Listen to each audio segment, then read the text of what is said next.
Welcome to Caribbean Brilliance, where we highlight and celebrate the contributions of Caribbean Americans. We provide them with a platform in hopes that their story could inspire and empower the present and future generation. Of course, I'm your host, that's Mss Francois, that's MSS for multi-talented and super sexy. Oh my God, I know. Today, I have a phenomenal guest. She's almost as sexy as me, but yeah, she's cute. Her name is Dr. Nicole K. Grimes. I guess I'll say Dr. Nicole. You want me to address you as Dr. Nicole? I mean, you work hard for that, right? Sure. Okay, so she look all humble and modest over there. And as you can see, we are representing Trinidad and Tobago. Oh, God! Well, all you might say, Mss Francois, is because you Trinidadian. Yes, and I'm proud, okay? Trini in the house. Get Trini to the bone. Trini to the backbone. To the bone. Okay, so Dr. Nicole Grimes. When people hear doctor, all of a sudden it's perk up. You could say I have a bachelor's, you could say I have a master's. They go, wow. When you say doctor, everybody just stop, right? So tell me about, is that something you wanted to strive to, that to say doctor? Oh, it just came about as it just happened. And you're like, let me go study and just get it just because. It actually just happened. This was never, I always tell the story of, to be honest, I had the dreams, like when I was a young kid, my dream was to move to America. And that was the largest, biggest dream I had. I had no dreams beyond that. And it just so happened, I was able to migrate. I came over at 14, 15 years old. And then it was like, oh, I guess I need to start thinking about like, well, what do I do next? Like, what's the next big dream? But of course, well, migrating to America, the goal was to go to college. So like that was the goal accomplished. But I didn't really have a sense of my life past college. And, you know, I was really, really fortunate that out of undergrad, I kind of crossed paths with someone in a print shop one day. I was working a little side job as a 21-year-old. And, you know, he started talking to me and learned that I was coming out of school. And he hired me to like help him run a summer enrichment program focused on STEM. Tell people what STEM is, because people always say STEM. Just so you know, most people just nod like, okay, STEM. They don't know what it is. I myself couldn't remember what it was. Yeah, it's an acronym for science, technology, engineering, and mathematics. Okay. And sometimes you hear people say STEAM, they add the A in there, but that's for arts. Oh, okay. Yeah, See, so we learned something new today, people. From the Dr. Nicole. Well, long story short, so I worked for him. He was working out of York College in Queens, and he had just started his first year of being a PhD student. And he said to me, he's like, and I really think you should consider this. And I'm like, no, I'm done. The school is done. What do you mean? Oh, you was one of those people? I'm done. At this point, I have my master's degree already, right? I survived, right, two colleges. So I'm like, I good. Yeah. And he was like, no, I think you should really consider this. And he was just on me about it.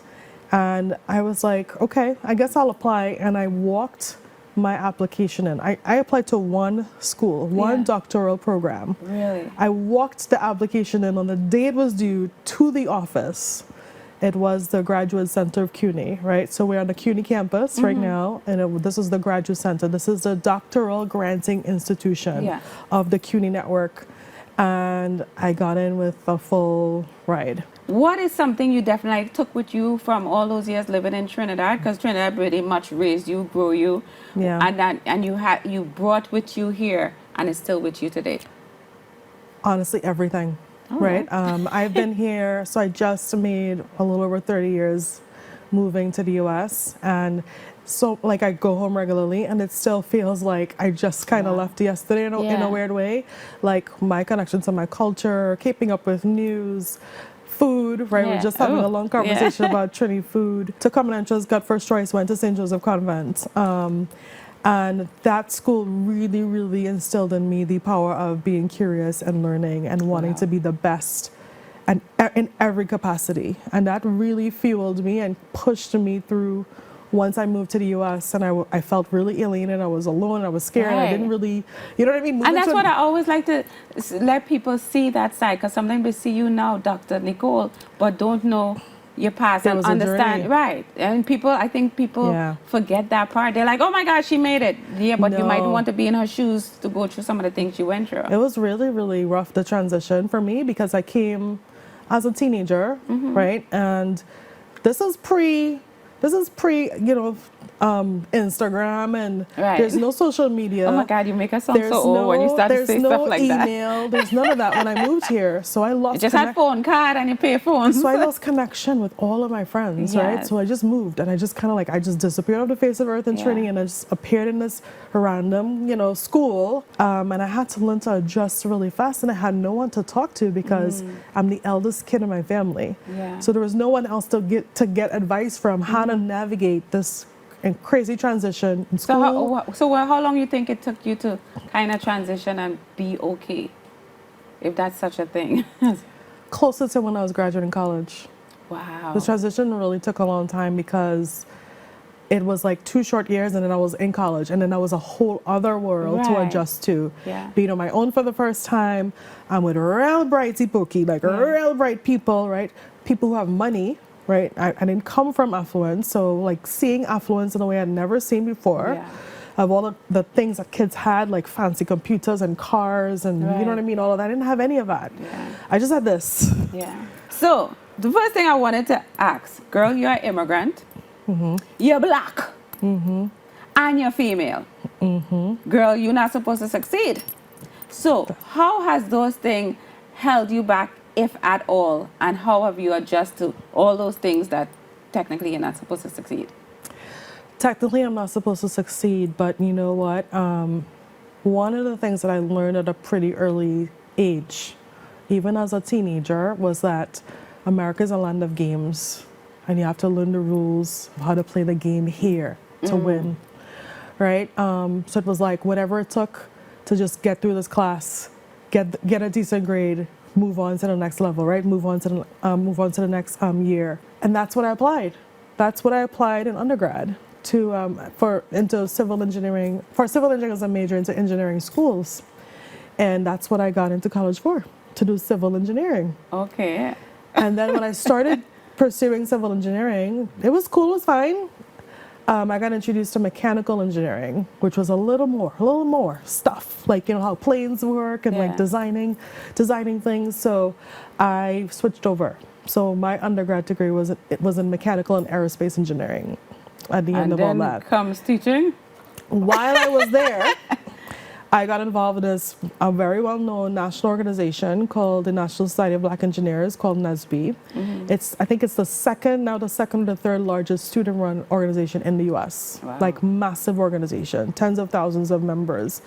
And I was a member, and we would do community work in the schools and go and do projects with the kids and Right. do engineering things, whatever.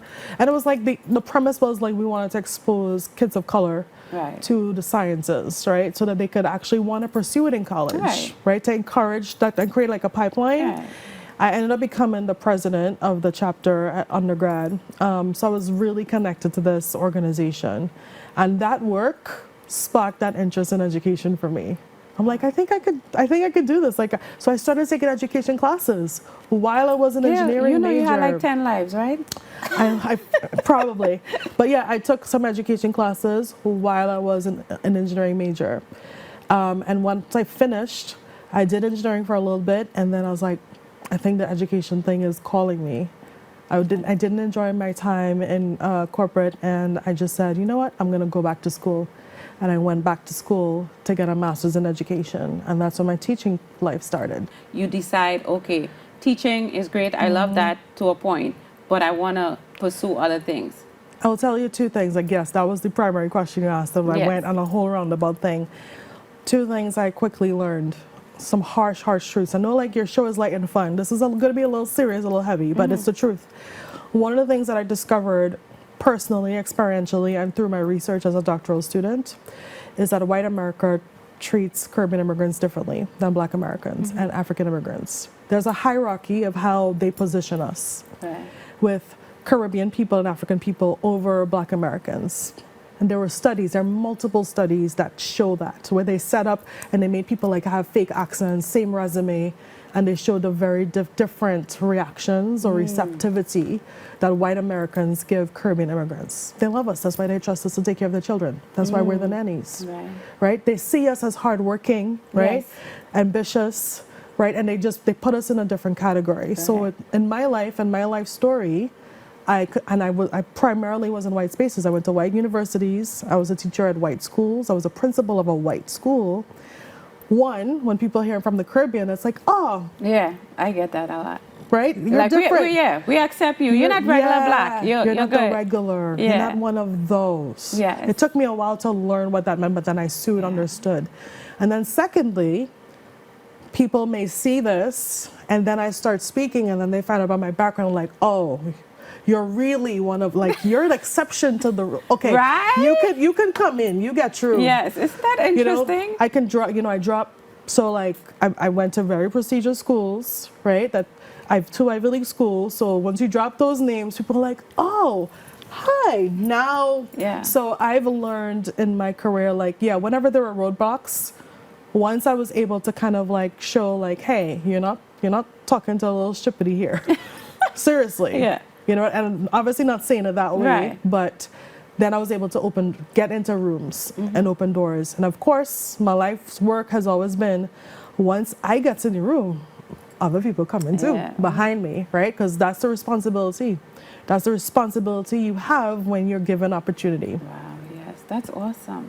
And I like the fact that you got in and you're willing to help other people get through. Because sometimes people are like, okay, I get in, let me close the door. It's only me. It's only one. Because sometimes there's always one. Right. There's always room for one at this table. Right? We know about that. So now we go through that whole journey of all that schooling and switching, so forth and so on. Then you're like, all right, well, I'm ready to go out on my own and do my own thing. What sparked the Carib Biz Network? I was tired of people. To be honest, I was really proud of my career, really proud of all the good work that I've done.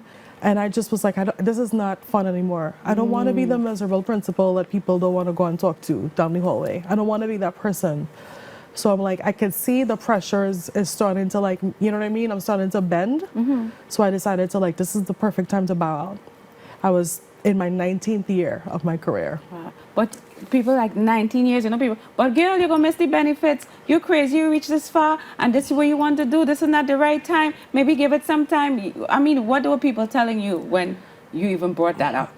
People thought I was insane. Yes, I think so. Family too. members, lots of people are like, you're leaving at the height of your career. Yeah. Like, you work hard. You worked really hard. You're the first black principal of an all-white school in 120 years. It was a Catholic school. You're the first lay person, the first person who was not a nun to be in this leadership position. Right? And I knew I was like, I did my time here and I was ready to do something different. And why Carib Biz Network? Well, when I left my job back in 2018 here in New York, I took a break and I was just Netflix and chilling for the first time in my life. I literally was like, I'm take a few months off.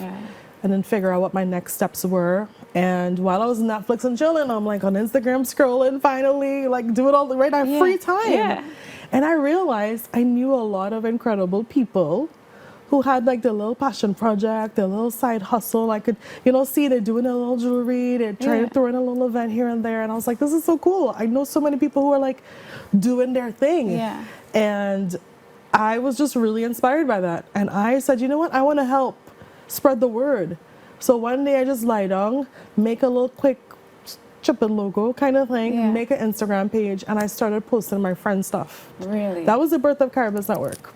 And it was so sporadic. It was like 1 month I might post 5 times, the next month I post twice, whatever. And then gradually people started saying like, hey, could you post my friend's thing?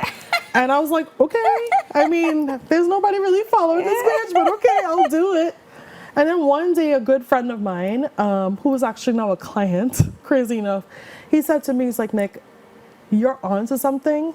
I don't know what this looks like monetize. I don't know what the business model is here, but I suggest you figure it out. So far in your life, it seems like other people see it for you. Yes. before you see it fully for yourself. Yeah. So tell people what Caribbean Biz Network is all about. Sure. So CBN, Carib Biz Network, obviously short for Caribbean Business Network. Just, I mean, a play on those words.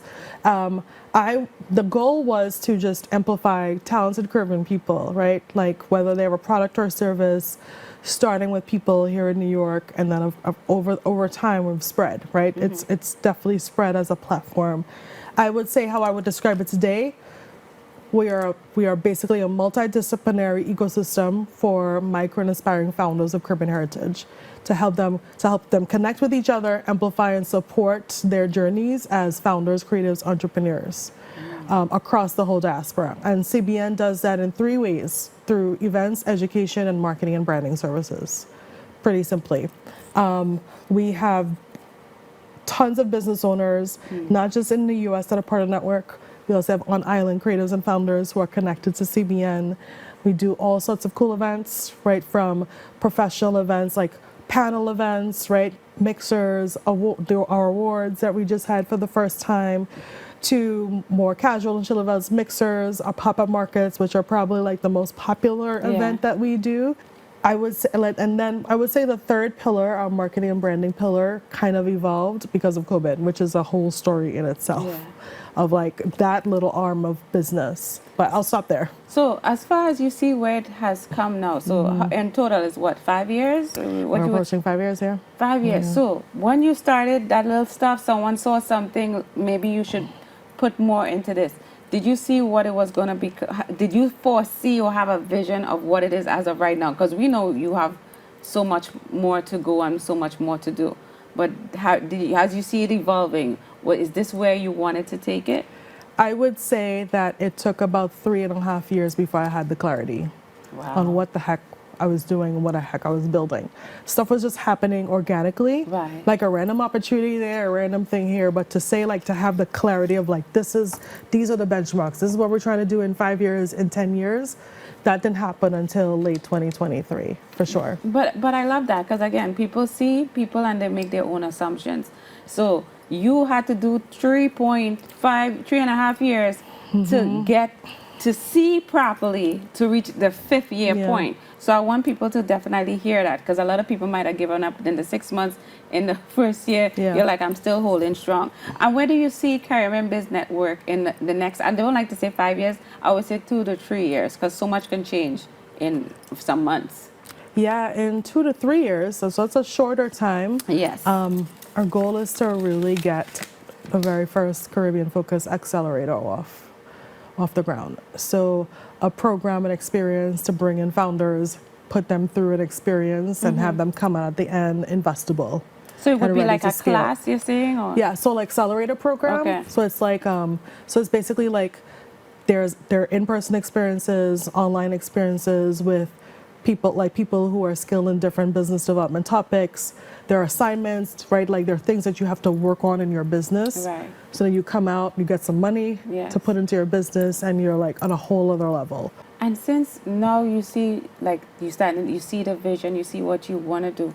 Now, if you have to talk back to not yourself, but somebody else, maybe they just come up to this country, it's scary, all the things you've experienced and continue to experience in some aspect, what would you tell that person in order for them to keep going? Because a lot of times people want to quit. I know I wanted to go home, like the first 10, 15 years, I wanted to go home. Right. I would say you have to know what your North Star is. You have to have a purpose, and it cannot be to make money. Like that it just can't stop with like, I want to have money in my bank account. Like it can't. Because if you're being led by that, you're going to make terrible decisions. Yeah. You're going to make terrible decisions. You're going to become a terrible person because of how you treat people on the way to getting money. Because you just focus on climbing. You don't care whose face you step on, who you hurt, who gets slighted, who gets cut out, who you slam the door, and because you're just focused on yourself. Right. Align yourself with how do you want to be thought of when you are not here? What do you want people to say about you when you're not in the room? Wow, that's nice. What do you want people to say? How will people talk about you? right? So I think like that's what literally haunts me at night. Like, love that, am I though. doing enough? Like, Yeah. was it all worth it? I was this little girl running around barefoot home, got the chance to move to this country, got the chance to go to some of the best schools. So like, yeah, I look at it like I have tremendous responsibility to pay it forward, right? So my work right now is I have to pay it forward. I have to help, like, there's no ands, ifs, or buts about, like, that is my destiny. Yes. And I'm driven by that. That's And I beautiful. make sure that I am making decisions that are for the greater good of other people, not myself. I'm not interested in being famous. I'm not interested in being well known, right? I'm interested in knowing that the work that I do, that when I'm not around, people are talking about CBN, and they're talking about it in a way that, like, they didn't show up for a photo op at some event, but that it helped them have clarity on something. It provided a connection to something. It provided a new collaboration. It provided access to capital to help them build their own legacy, whatever that looks like. So that's what my legacy is, creating the foundation for other people to get closer to theirs. Well, girl, the best part of your whole statement is the passion that showed when you just spoke that, because you spoke it from your heart and you meant it. It wasn't something, you know, some people come up like, let me just say what I'm Right. supposed to say. So in this moment, this is like the perfect segue, people. Oh gosh, for what? We wanted to present you because we believe in making sure we acknowledge amazing people like you. So, in recognition of amplifying Caribbean brilliance, we thank you for your contribution. Thank you so much. See your name, see your name, see your name. Number one, Nicole Grimes. Yeah, boy. Yeah, boy. Yeah, boy. So, such You're a missing treat. you're missing the K. Look, all these letters couldn't fit his idea. Would I get a Nicole K? Well, the funny thing is, some people, you know, sometimes you're like, why are people so particular about their middle initial? Yeah. So if you put in my name, for example, in LinkedIn, a whole Whole bunch lot of of- Nicole Grimes will show up. Really? We're all white. None of them are me. So that's why I started using my middle Okay. initial so people could find me easier. Oh, okay. See, you learned something new. Yes. So this is the Thank last. you. You're very welcome, my Thank dear. you. And I always say I like to make sure your name on it, so you know I can't give it to no one else, right? It was made for me. Yes. With that said, we're coming down to the last part of segment of the show. How Trini are you? Wait, what? Well, yeah, There's with a all test. that accent, There's you a better test. don't embarrass yourself now They when the have people a test. watching. Oh gosh, oh gosh. So, what is your power soca anthem? The one that gets you hype even if you're in traffic, and sing part of it. Oh gosh. No, well, I don't know no song's Oh name. gosh, Oh gosh. power soca. Yes. I am such a groovy soca Well, give me that girl. too. Oh gosh. I mean, for a long time it was Savannah Grass, right? That by Cass. Yes, of course. That was the song, and that was the year that it didn't win. It was Yeah. number 2 for Road Match. Yeah, who won that year? Marsha? Family. Oh yeah, that was my song. So yeah. Yeah. So I'm a groovy girl all the time. Okay, for so sure, sing for a little sure. piece of Savannah Oh my Grass. Let me hear. gosh. Oh God, I got to play it because you look like you can't sing. I cannot sing. I cannot sing. For the life of me, I cannot sing. I can speak very well. Singing, not in my At least you're repertoire. honest. Have you ever played mass before? Yes. Okay, so when is the last time you played mass, and what was the costume team? Oh, the last time I played mass was, gosh, it was a while, boy. 2019? That wasn't even that long ago. I thought you were going to hit me at 2019? 2005 or something. Yeah, right, the year before COVID. Yeah, 2019. I played with Tribe. I still have the costume. It's fully intact. Really? Fully intact in a box. You back in wasn't Trinidad. jumping up enough? I was, but guess what? That year, I was like, I am not paying $500 for no wings. I made my own. You lying. I literally made my own backpack and neck piece. Tribe, she messing up your money, boy. I Tribe, did. watch this Sorry, one, you know. Tribe. I did. If she only sign up, just And kick she out. there was not a feather out of place at 10 o'clock at night on Tuesday. So Wow. it's still at home. It's still back in Trinidad. Beautiful. Pilau, Kalaloo, or Roti? Which one and why? Ooh, pilau. My pilau are real boss. Oh, the one that's you make or- Yeah, the one I just make. I just make a real good pilau. Everybody who knows me knows my pilau. And that's Serious. something that's interesting because a lot of times when you come here, I would say, nothing against Americans, but I say you do as Americans do, meaning you stop cooking.